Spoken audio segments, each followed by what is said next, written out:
تاجر جو متقی ہو، جو سچ بولتا ہو، جو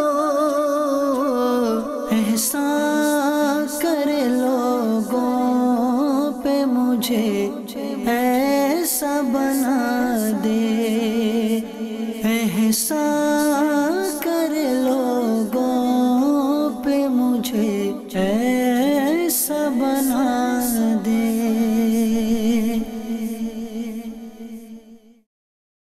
الحمدللہ رب العالمین والصلاة والسلام علی سید المرسلین، اما بعد فاعوذ باللہ من الشیطان الرجیم، بسم اللہ الرحمن الرحیم۔ الصلاة والسلام علیک یا رسول اللہ، الصلاة والسلام علیک یا حبیب اللہ، الصلاة والسلام علیک یا نبی اللہ، وعلی آلک واصحابک یا نور اللہ۔ مدنی چینل کے ناظرین، الحمدللہ عز و جل، آپ ایک بار پھر سلسلہ دیکھ رہے ہیں احکام تجارت، اور یہ ریکارڈڈ سلسلہ ہے ہمارا۔ جو پچھلا سلسلہ تھا اس کی ایکسٹینشن اس کو سمجھا جائے، اگلی قسط سمجھا جائے۔ ہمارے ساتھ مجلس تاجران کے جمع کیے ہوئے کافی سارے اسلامی بھائی ہیں مرکز الاولیاء کے۔ جیسا کہ پچھلی قسط میں عرض کیا گیا تھا کہ مفتی صاحب نے پاکستان پنجاب کے 2 شہروں میں پچھلے دنوں دورہ فرمایا تھا، مدنی جدول تھا۔ مجلس تاجران پاکستان کے زیر اہتمام ہمارے مظفر بھائی بھی موجود ہیں، اور ہمارے ندیم بھائی جو ہیں یہ بھی موجود ہیں، اور بڑی ان کی کوششیں، اللہ تعالیٰ ان کو برکت عطا فرمائے، مجلس تاجران کو، دعوت اسلامی کی دیگر ذمہ داران کو برکت نصیب فرمائے۔ بہرحال 2 شہروں میں مفتی صاحب نے تاجر اجتماعات کا انعقاد فرمایا تھا، اس میں بیانات اور پریزنٹیشن کے ذریعے سے کاروباری تنازعات اور ان کا حل کے عنوان سے مفتی صاحب نے پریزنٹیشن اور بیان کے ذریعے تاجران کو مستفیض فرمایا تھا۔ اور آج بھی ہمارے ساتھ مرکز الاولیاء لاہور میں تاجران جمع ہیں، تو ان کے ذہنوں میں بھی کچھ سوالات ہیں۔ ظاہر سی بات ہے، تاجر ہیں، مارکیٹوں میں ہوتے ہیں، کاروبار ایک عرصہ دراز سے کر رہے ہیں، اور مارکیٹس میں ایک تو عمومی سوالات ہوتے ہیں، اور پھر ایک بڑا مسئلہ یہ ہوتا ہے کہ نئی صورتیں سامنے آتی رہتی ہیں۔ تو بہرحال یہ ہمارے تاجر اسلام بھائی جمع ہیں اور یہ سوالات کریں گے، انشاءاللہ مفتی صاحب جوابات ارشاد فرمائیں گے، شرعی رہنمائی فراہم کریں گے۔ تو بڑھتے ہیں تاجران کی طرف، اور پہلا سوال شامل سلسلہ کرتے ہیں۔ جی، میرا نام رانا جعفر حسین اطاری ہے۔ میں مفتی صاحب سے یہ کویشچن کرنا چاہتا ہوں کہ لیز پہ گاڑی لینا کیسا ہے؟ دیکھیے، لیز پر جو گاڑیاں لی جاتی ہیں عام طور پر فائنینشیل جو ادارے ہیں ان سے لی جاتی ہیں۔ کچھ ادارے وہ ہیں جو کنورشل موڈ پر کام کرتے ہیں اور سودی بنیاد پر وہ گاڑیاں دیتے ہیں۔ ان کی جو شیٹ ہوتی ہے اس میں باقاعدہ لکھا ہوتا ہے کہ جناب اتنے گاڑی کے پیسے ہیں اور اتنے انٹرسٹ کی مد میں ہیں۔ دوسرا جو موڈ آف ٹریڈنگ پاکستان میں شروع ہوا ہے وہ اسلامی بینکوں کا ہے۔ اسلامی بینکوں کے موڈ آف ٹریڈنگ کے تعلق سے بھی کچھ تحفظات ہیں ہمیں، تو اس بنا پر ہم نے بھی ابھی تک ان کو جائز نہیں کہا۔ تو اب یہ ہے کہ ایسے اداروں سے نہ لیں جس میں قباحت پائی جاتی ہے۔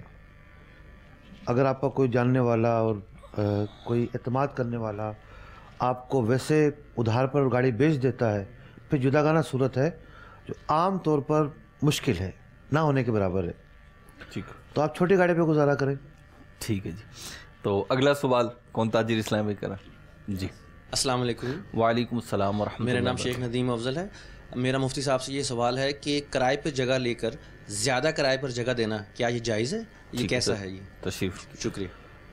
کرائے پر جگہ لے کر اگر اس جگہ میں آپ تھوڑی بہت ترمیم کروا دیتے ہیں، یعنی اضافہ کروا دیتے ہیں، تو اس کو جو ہے وہ آگے کرائے پر دیا جا سکتا ہے۔ مثال کے طور پر آپ نے پردے لگوا دیے، ٹھیک ہے، کوئی ایسا کام کروایا جس کو اضافہ کہا جائے، ٹھیک ہے، پھر اس کو آپ آگے کرائے پر زیادہ قیمت پر دے سکتے ہیں۔ ٹھیک ہے جی۔ اور کوئی اسلام بھائی سوال کرنا چاہیں؟ السلام علیکم جی۔ وعلیکم السلام ورحمۃ اللہ۔ میرا نام ملک محمد ریاض ہے، میرا شالم مارکیٹ سے تعلق ہے۔ میرا سوال مفتی صاحب سے ہے مدد کرنے کے حوالے سے، جی، کہ مدد کرنے میں سب سے پہل کس کو کرنی چاہیے؟ اگر آپ کے سامنے آپ کے عزیز بھی ہیں کہ جو بہت غریب ہیں، ٹھیک، اس کے بعد کوئی یتیم مسکین بھی ہیں, ٹھیک ہے, اس کے بعد مدرسے والے بھی ہیں. ٹھیک ہے, تو اس میں کوئی کیٹیگری ہے کہ سب سے پہلے کس کو دیکھنا چاہیے اور بعد میں کس کو دیکھنا چاہیے, اور اس کے بعد میں کس کو دیکھنا چاہیے؟ ٹھیک, تو جس کی سب سے زیادہ فضیلت ہے اس کے حوالے سے مفتی صاحب تھوڑا بیان کر دیں. ٹھیک ہے, آپ تشریف رکھیے. مجھ سے اب صدقہ و خیرات جو کرتے ہیں تو یقینی طور پر اس میں مختلف حوالے سے ترجیحات کا تعین کرنا پڑتا ہے, کیونکہ کوئی ایک شخص سب کو تو نہیں دے سکتا. تو وہ کس کو پہلے دے؟ اپنے رشتہ دار بھی ہیں اور پھر پڑوسی بھی ہیں, پھر کولیگس بھی ہیں, پھر دیگر افراد ہیں, جیسے کہ انہوں نے بیان کیا. ہمارے سائل نے جو لفظ استعمال کیا وہ بڑا بہترین لفظ تھا, جی, مدد کرنا. جی, اصل میں جو آپ مدد کریں گے ثواب کی نیت سے وہ بھی صدقہ ہی کہلاتا ہے. ٹھیک ہے, لیکن عرف عام میں لوگ یہ سمجھتے ہیں کہ جی صدقہ وہ ہوتا ہے جو بیماریوں کے ٹالنے کے لیے دیا جائے. ٹھیک, نہیں, اللہ کی راہ میں مال خرچ کرنا صدقہ کہلاتا ہے. ٹھیک ہے, جہاں مال خرچ کرنے میں ثواب کی نیت پائی جائے گی وہ صدقہ اور خیرات کہلائے گا. اگرچہ کہ ہمارے ہاں ہر قسم کی مدد کو صدقہ اور خیرات نہیں کہتے, ٹھیک, لیکن بہت سارے کام ایسے ہوتے ہیں جو ثواب کے ہی ہوتے ہیں. ٹھیک, تو دیکھیں, ایک تو موٹا سا اصول ہے ضرورت. ٹھیک ہے, آپ کے رشتہ دار اور احباب جو ہیں وہ پھر بھی گزارا کر لیتے ہیں, ٹھیک, لیکن ضرورت کہیں اور ہے, صحیح, وہ ایک الگ چیز ہے. ٹھیک ہے, عام صورتحال کے اندر ترتیب بندی یہی ہے, سب سے پہلے اپنے قریبی رشتہ داروں کو پر مدد کرنی ہے. ٹھیک ہے, یعنی ان کی مدد کرنی ہے, ٹھیک ہے, ان کی خیر خواہی کرنی ہے. اب جو قریبی رشتہ دار ہوتے ہیں وہاں ایک عزت نفس کا بھی معاملہ ہوتا ہے. ٹھیک ہے, آپ لے کر چلے جائیں, جناب یہ آپ کو پیسے دیے ہم نے, ہو سکتا ہے وہ نہ لے, ٹھیک ہے, تو کسی بہانے سے کر دے. بالخصوص زکوٰۃ اور صدقہ کہہ کر جب دے دو. دیکھیں, میں اب زکوٰۃ پہ بات نہیں کر رہا فی الحال, ٹھیک ہے, ایک جنرل بات کر رہے ہیں. غیر زکوٰۃ پہ بات کر رہا ہوں. زکوٰۃ پہ بات کروں گا, ٹھیک ہے, وہ مستحق زکوٰۃ نہیں ہے, لیکن اس کی بچی کی شادی ہونی ہے. ٹھیک ہے, آج کے دور میں وہ نہیں جناب 2 کپڑے دے سکتا, ٹھیک ہے, بچی کی شادی نہیں ہوگی. ٹھیک ہے, وہ 4 مہمانوں کو بلا کے کھانا نہیں کھلا سکتا, اس کو برات کو کھانا کھلانا ہی کھلانا ہے. ٹھیک ہے, تو آپ کے پاس حیثیت ہے اور آپ دیکھتے ہیں کہ اس کا ہاتھ تنگ ہے اور قرضے پہ قرضہ لیے جا رہا ہے, جی, تو کہہ دیں کہ جی یہ فلاں چیز میری طرف سے ہوگی, ٹھیک, یہ خرچہ میں برداشت کر لوں گا, آپ بے فکر رہیں. ٹھیک, تو یہ بڑا نیکی کا کام ہے. صحیح. اسی طریقے سے فوتگی ہو جاتی ہے تو عام طور پر یہ دیکھا جاتا ہے کہ رشتہ دار یا دوست, لاہور کا مجھے نہیں پتہ, کراچی میں تو قبر بھی جو بکتی ہے, جی, خریدنی پڑتی ہے جگہ, جی, قبر کی جگہ خریدنی پڑتی ہے, بس لے کے جاتے ہیں جناب گلستان تک, جی, اچھا خاصا اس کا الگ کرایہ. کسی آدمی کی میت کی منتقلی ہونی ہے تو وہ 40-50 ہزار روپے کم از کم وہ الگ لگ جاتے ہیں. تو ایسا موقع ہے کہ وہ پہلے پریشان ہے بیچارہ, ٹھیک ہے, تو بھئی یہ خرچے میں کر دوں گا, آپ اس سے بے فکر رہیں. صحیح, یعنی بہت سارے ایسے مواقع ہیں جہاں عزت نفس کے ساتھ جی, سامنے والے پر کوئی گرا نہیں گزرے گا. حالات و واقعات ایسے ہیں اس کی مدد کی جا سکتی ہے. ٹھیک, ایک تو یہ طریقہ ہے. ٹھیک, تو یہاں مطلب کہ ضروری نہیں کہ آپ زکوٰۃ دیں گے. ٹھیک ہے, بات جب زکوٰۃ کی آئے گی جی, پھر معاملہ تھوڑا سا سینسٹیو ہو جاتا ہے ٹھیک, کہ بھئی آپ زکوٰۃ میں اصل میں مالک بنانا ضروری ہے. ٹھیک ہے, اب ایک شخص گھر خریدنا چاہ رہا ہے, صحیح ہے, اس کے پاس 20 لاکھ روپے ہیں, 10 لاکھ روپے اس کو اور چاہیے. ٹھیک ہے, جس کے پاس 20 لاکھ روپے ہیں مستحق زکوٰۃ تو ہے ہی نہیں, ٹھیک ہے, اسے تو زکوٰۃ دے ہی نہیں سکتے. اس کو کیسے دیں گے آپ؟ ٹھیک ہے, یعنی زکوٰۃ کے لیے یہ ہے کہ جناب جس کے پاس نصاب کا مال کیا مقدار مال موجود ہے, جی, اس کو نہیں دے سکتے زکوٰۃ. ٹھیک ہے, اب زکوٰۃ کیسے دیں, اور موقع بھی ہے, تو یہاں یہ ہو سکتا ہے کہ اس کو یہ کہا جائے کہ تم گھر خرید لو. ٹھیک ہے, 20 لاکھ روپے تمہارے پاس ہیں, 10 لاکھ چاہیے, آپ کو 10 لاکھ روپے دینے ہیں, یا 2-4 لوگوں نے مل کے زکوٰۃ سے ہی 10 لاکھ روپے ملا کر دینے ہیں. اس کو یہ کہا جائے کہ جناب آپ گھر خرید لو, ٹھیک ہے, ٹوکن منی دے دو. ٹھیک ہے, آپ جب انہوں نے ٹوکن منی دے دی تو وہ 30 لاکھ کا مقروض ہو گیا.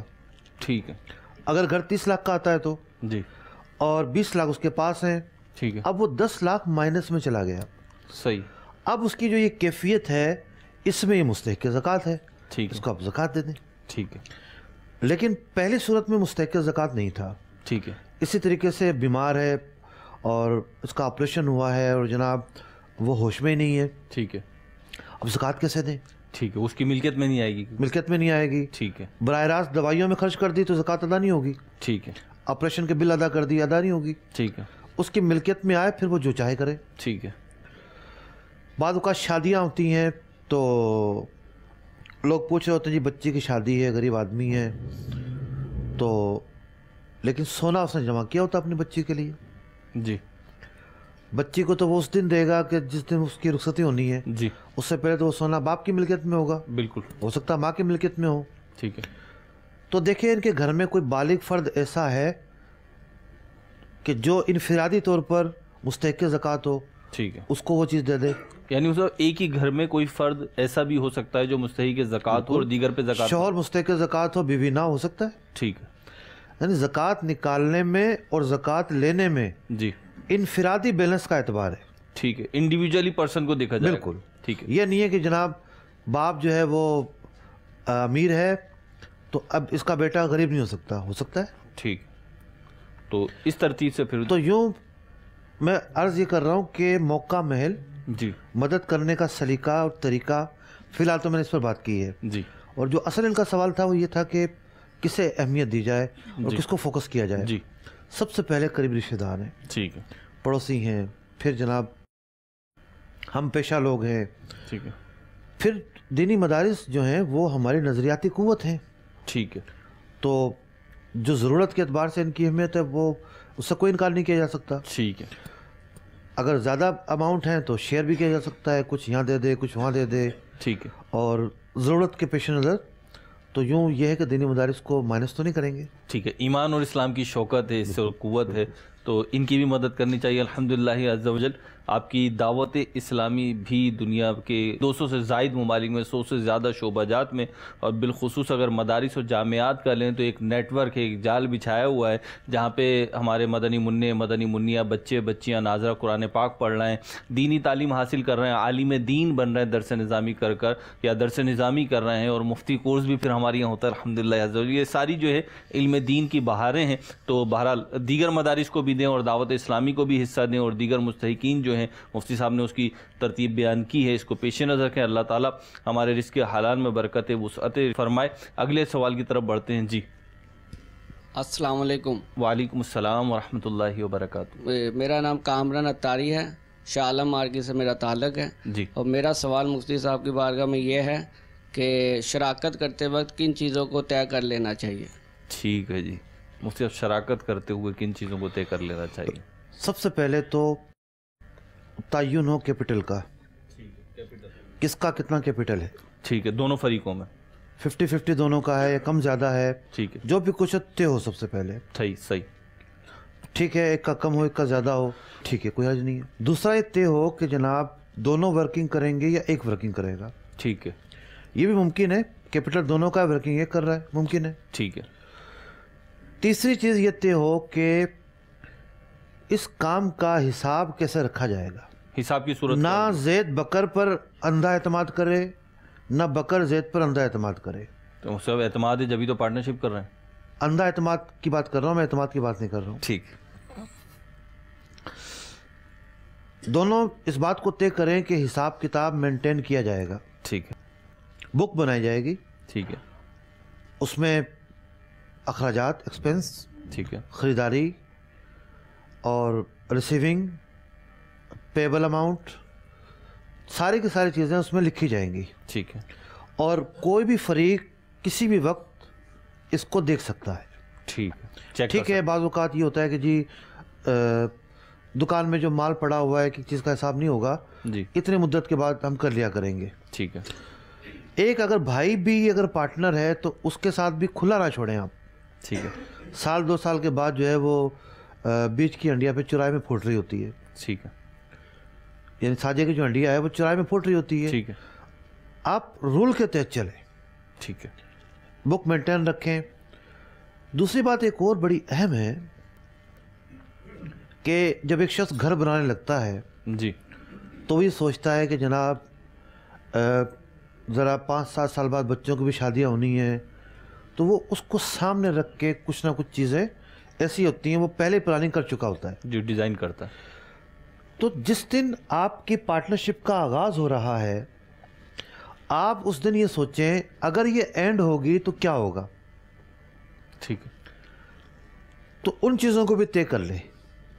یہ نہ ہو کہ بعد میں ایک دعویٰ کرے کہ نہیں جی یہ ساری چیزیں میں رکھوں گا, دوسرا کہ میں رکھوں گا.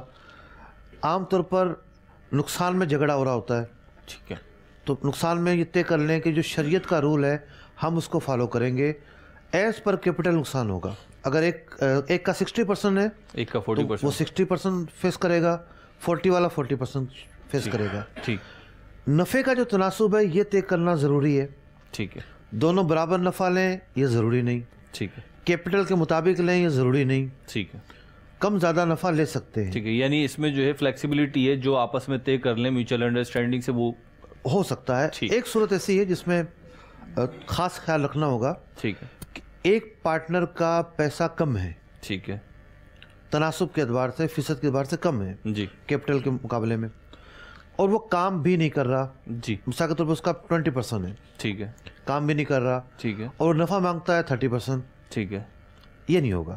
یہ نہیں ہو سکے گا. لیکن جو کام کر رہا ہے جی, اور کیپٹل کم ہے اور وہ 40 کیا 90% بھی مانگتا ہے تو جائز ہے, ٹھیک, وہ زیادہ ڈیمانڈ کر سکتا ہے. اور مطلب یہ پروفٹ جو ہوگا پرسنٹیج میں ہوگا یا پرسنٹیج میں ہوگا, فگر میں بالکل بھی نہیں ہوگا. ٹھیک ہے, فگر میں مقرر کر لیں گے تو کیسے پروفٹ ملے گا؟ ٹھیک ہے, مطلب دونوں اپنا مال ملائیں گے, کام ہوگا, گروتھ ہوگی, نفع ہوگا, نفع میں شراکت ہوگی نا.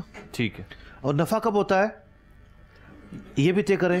ٹھیک ہے, بعض اوقات کیا ہوتا ہے کہ کچھ معاملات فطری ہوتے ہیں, بھئی یہ سوالات تو پیدا ہونے, یہ حالات تو پیدا ہونے, ٹھیک ہے, لیکن ان کو اچھے انداز سے ڈیل کرنے کے بجائے لڑائی جھگڑا ہو جاتا ہے. مثال کے طور پر نفع کس کو کہتے ہیں؟ نفع کہتے ہیں کیپٹل سے جب رقم زیادہ ہونا شروع ہوگی تو سمجھے نفع کی طرف بڑھ رہا ہے. ٹھیک ہے, اب ایکسپینس تو نکالیں گے نا, بالکل نکالیں گے, ڈیٹیلز نکالیں گے, اگر ملازم رکھا وہ نکالیں گے, کرایہ نکالیں گے, ایکسپینس نکال کر بھی اگر بچتا ہے تو یہ نفع ہے. ٹھیک ہے, اور اس نفع میں دونوں پھر طے شدہ تناسب کے مطابق حصے دار ہوں گے. ٹھیک ہے, اب جھگڑا یہ ہو رہا ہوتا ہے کہ نہیں جناب یہ ایکسپینس میں کیوں لگا رہے ہو, تو خرچہ تم نے کیا ہے, ٹھیک, یہ خرچہ تم نے کیا ہے. ٹھیک, یہاں بھی معاملات ہو رہے ہوتے ہیں. پھر ایک معاملہ یہ ہوتا ہے کہ جناب ایک فریق یہ چاہتا ہے کہ میں ایک دم سے 2 لاکھ روپے اٹھا لوں, ٹھیک ہے, اور اس سے کیا ہوگا کہ کاروبار بیٹھ جائے گا. ٹھیک ہے, تو ایک طے کر لیں اخلاقی بنیادوں پر کہ بعض اوقات کیا ہوتا ہے کہ نفع نہیں ہو رہا ہوتا, ٹھیک ہے, لیکن گھر تو چلانا ہے.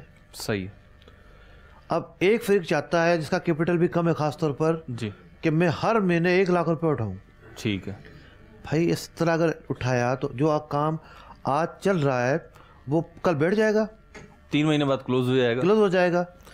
تو دونوں یہ طے کریں کہ جس دوران کام نفع نہیں آ رہا ہوگا ہم بہت تھوڑا سا اماؤنٹ اٹھائیں گے جس سے بہت ضروری ذاتی اخراجات یا گھر کے اخراجات چل سکیں, اور وہ یہ مائنس میں اٹھائیں گے, مائنس میں اٹھ رہا ہوگا. ٹھیک, اور اس کے بعد جو ہے وہ پھر جب نفع ہوگا تو اس میں ہم اس کو منا کر لیں گے. ٹھیک ہے, مائنس کر لیں گے. یوں ڈرائنگ کے اعتبار سے جو پیسے اٹھانے ہیں اس کا فارمولا کیا ہوگا یہ طے کر لیں. یعنی ہر وہ چیز طے کریں کہ جس پر بعد میں تنازع نہ ہو, ٹھیک, اور کلیئر ہوں, ایک دوسرے کے لیے کوئی چھپا ہوا نہ ہو. ٹھیک, کوئی کسی سے اگر حساب مانگتا ہے, سوال کرتا ہے, اس کا حق ہے, ٹھیک, اس کا رائٹ ہے.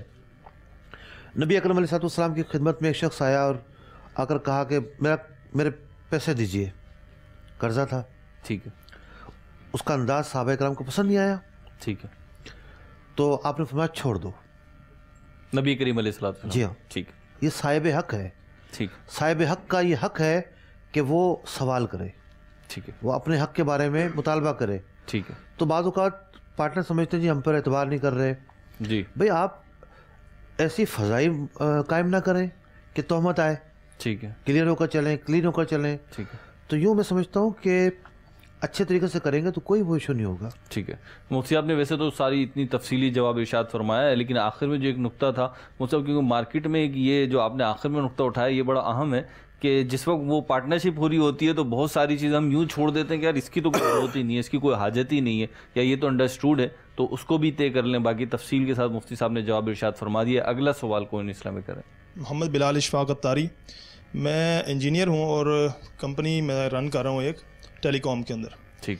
تو ہم کانٹریکٹس وغیرہ لیتے ہیں. مفتی صاحب سے یہ سوال عرض کرنا تھا کہ چونکہ اب زکوٰۃ کے بارے میں سوال آپ کچھ فرما رہے تھے, تو زکوٰۃ کے لیے اب جو رقم ہم ان کی طرف ڈیو ہو جاتی ہے اور وہ کافی اماؤنٹ ہوتی ہے, مطلب سالوں سال گزر جاتے ہیں, تو اب اس کے اوپر کیا زکوٰۃ کے بارے میں کیا حکم ہوگا؟ جیسے بلال بھائی نے ہمارے سوال کیا تو یہ صورت ہے جیسے کہ مال دیا کسی نے, کوئی پروڈکٹ سیل کی ہے ادھار کے اوپر اور اس کی رقم لینی ہے, یا سروسز دی تھیں, خدمات دی تھیں, اس کے جو چارجز تھے وہ لینے ہیں, اور کسی کمپنی یا فرد کے پاس ہیں, سالوں ہو گئے وہ دے نہیں رہا, تو اب یہ جس کے ہے رقم وہ زکوٰۃ کی صورت میں زکوٰۃ فوراً ادا کرے گا, نہیں ادا کرے گا, یا بعد میں ادا کرے گا, کیا کیفیت ہوگی؟ آپ کا سوال تو ان کے سوال سے زیادہ وسیع ہے.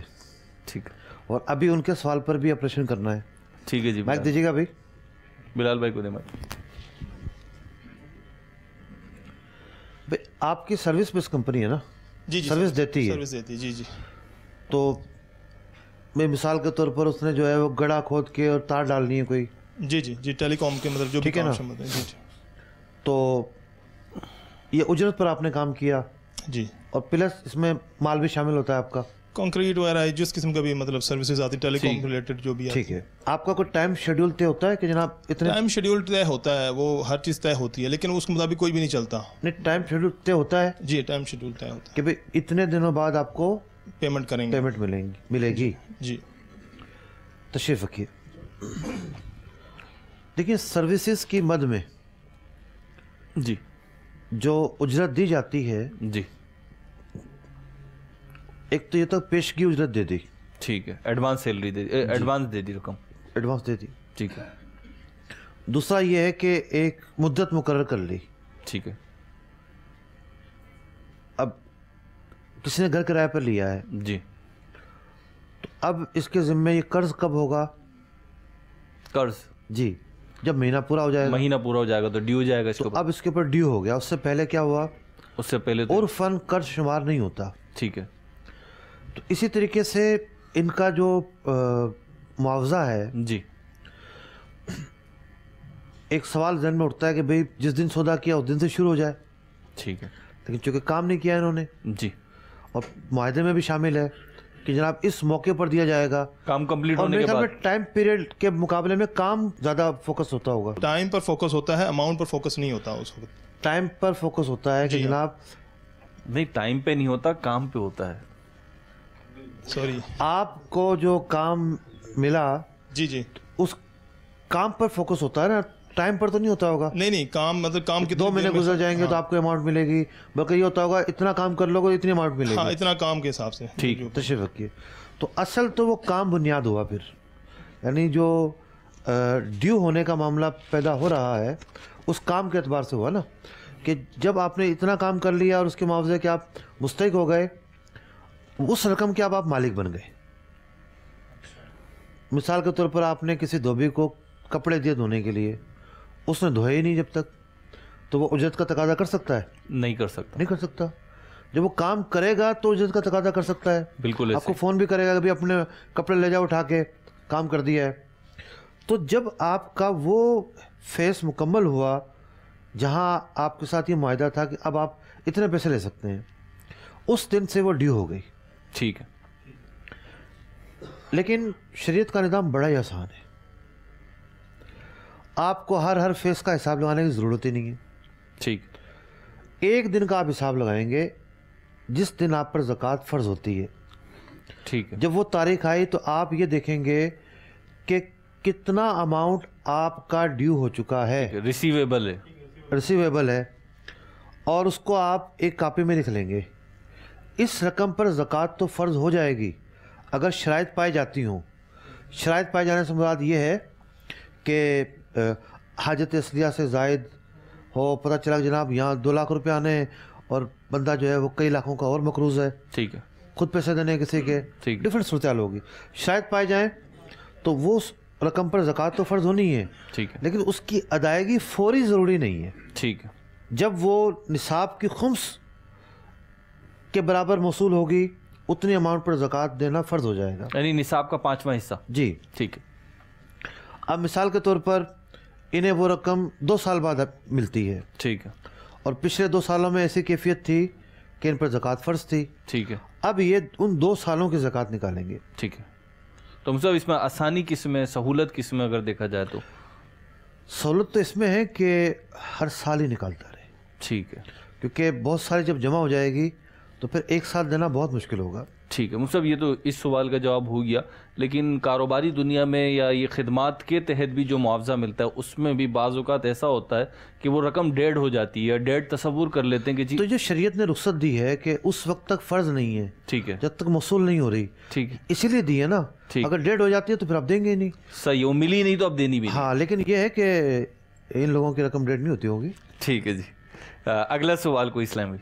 السلام علیکم ورحمۃ اللہ وبرکاتہ. وعلیکم السلام ورحمۃ اللہ وبرکاتہ. ندیم اتاری میرا نام ہے جی. حضور آپ کی بارگاہ میں عرض یہ ہے کہ زمین جو ٹھیکے پہ دیتے ہیں اس کا کیا طریقہ ہے, اور جو حصے پہ دیتے ہیں ان میں دونوں میں جائز کیا کون سا کام ہے؟ دیکھیے, زمین کو ٹھیکے پہ دینے کا جو معاملہ ہے تو بڑا آسان ہے. ٹھیکے پہ دینا, زمین کو کرایہ پر دینا ہے. ٹھیک ہے. تو اب ہمارے یہاں سندھ میں اس کو مقادے پہ دینا کہتے ہیں. ٹھیک ہے. پنجاب میں پتہ نہیں کیا کہتے ہوں گے, کیا کہتے ہیں پنجاب میں؟ ٹھیکے پہ دینا. تو اصل تو وہ کرایہ پر دینا ہے. آپ سالانہ کرایہ لے رہے ہوتے ہیں. ٹھیک ہے. وہ جو کاشتکار ہے, کسان ہے, وہ جو چاہے اس میں کرے. ٹھیک ہے. فصل اگائے نہ اگائے, آپ کا اس سے کوئی تعلق نہیں ہے. ٹھیک ہے. دوسری چیز ہے شراکت میں بٹائی پر کام کرنا. ٹھیک ہے. یہ تو ایک ڈیفرنٹ موضوع ہے اور بہت وسیع موضوع ہے. ٹھیک. کہ آپ جس طرح میں نے شراکت کی بیان کیا نا, شراکت میں یہ کریں, یہ کریں, یہ کریں, یہ کریں, تو یہاں بھی ایک بہت سارے اصول, پورا ایک باب ہے, ضوابط ہیں, پورا ایک باب ہے, پورا سلسلہ اس پر ہو سکتا ہے. ٹھیک ہے. تو یہ تو پھر سیکھنے پڑیں گے ان کو مسائل. ٹھیک ہے جی. اس کے لیے آپ دارالفتہ اہل سنت کی کسی بھی شاخ سے رابطہ کر لیں. اور مدنی چینل کے ناظرین, آپ کے لیے دارالفتہ اہل سنت کے نمبر اس وقت ہماری اسکرین پہ نظر آ رہے ہوں گے, یہ آپ نوٹ ڈاؤن فرما لیجئے, اور اپنے قریبی دارالفتہ اہل سنت کی شاخ میں فون کر کے آپ ٹائم لے کر مفتی صاحب سے, علماء اکرام سے رابطہ کر لیجئے. انشاءاللہ عز و جل اس طرح کا مسئلہ یا کسی بھی طرح کا مسئلہ, اس پر شریعت کی جو بھی رہنمائی ہوگی وہ آپ کو فراہم کر دی جائے گی. اگلا سوال شامل سلسلہ کرتے ہیں. سر میرا سوال یہ ہے کہ رننگ فائنانس جو جسے لمٹ بھی کہا جاتا ہے, کیا یہ کاروبار شروع کرنے کے لیے جائز ہے یا نہیں؟ رننگ فائنانس کس موڈ میں؟ سر کاروبار میں پیسے کم ہیں اور بینک سے لمٹ نکلوائی ہے ایک عرصے میں, اس پر جب تک آپ استعمال کرتے ہیں سود آتا ہے. 1 ماہ سے اوپر اگر آپ کریں تو اس پر سود جو ہے بڑھتا جاتا ہے. اگر 1 ماہ سے پہلے اس کو واپس کر دیا جائے تو اس پر کوئی سود نہیں ڈلتا. یعنی یوں کہہ لیں کہ کاروبار رننگ کاروبار ہے, بزنس ہے, اور اس میں آپ کو اماؤنٹ کی ضرورت ہے تو آپ بینک سے جو ہے وہ ادھار لے لیتے ہیں, 1 مہینے کے اندر واپس کرتے ہیں تو اس پہ کوئی سود وغیرہ نہیں, اور 1 مہینے سے زیادہ ہو جاتا ہے تو پھر سود وغیرہ لگ جاتا ہے. بالکل ایسا. ٹھیک ہے. دیکھیے, بینک والوں کا مفاد کیا ہے 29 دن کے لیے بھی دینے پہ؟ جی ٹھیک ہے. بینک والوں کا مفاد یہ ہے کہ بندہ پھنسے گا, کبھی نہ کبھی تو پھنسے گا. نہیں, کبھی کبھی نہیں, ہر دوسرے مہینے پھنسے گا. ٹھیک ہے. لت بھی لگ جائے گی, ہر دوسرے مہینے پھنسے گا.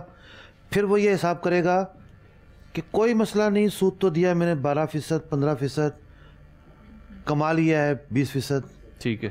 تو وہ پھر آہستہ آہستہ ٹریک پر آ کر پوری طرح شکار ہو جائے گا. ٹریک پر آئے گا یا آؤٹ آف ٹریک ہو جائے گا؟ مطلب بینک والوں کو ٹریک پر آئے گا. ٹھیک ہے, ان کے ٹریک پہ آ جائے گا اور پوری طرح سے جی ہمارا پکا کسٹمر بن جائے گا. تو جس نے یہ پیسے لیے ہیں بینک سے, جی, اس نے سودی معاہدہ کیا ہے. ٹھیک ہے. اگرچہ اسے یقین ہے کہ میں اندر دے دوں, سودی معاہدہ کیا ہے کہ 1 مہینے بعد اگر میں دیتا ہوں تو میں سود پے کروں گا. ٹھیک ہے. I am agree to pay interest.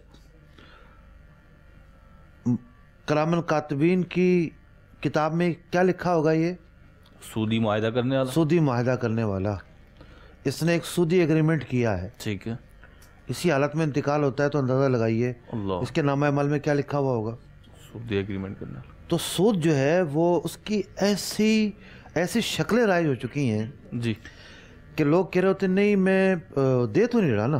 ٹھیک ہے. ایگری تو ہے. ٹھیک ہے. یعنی جب یقین ہو کہ میں سود تو نہیں دوں گا لیکن 1 مہینے کے اندر واپس کر دوں گا, لیکن ایگریمنٹ تو کر لیا. ایگریمنٹ تو کیا, سائن تو کیے ہیں. ٹھیک ہے. یہ شک تو برقرار ہے. کریڈٹ کارڈ میں بھی ہوتا ہے کہ جناب آپ اتنے دن کی پیمنٹ نہیں کریں گے, اتنے دن لیٹ نہیں کریں گے تو آپ پر کوئی انٹرسٹ نہیں پڑے گا. ٹھیک ہے.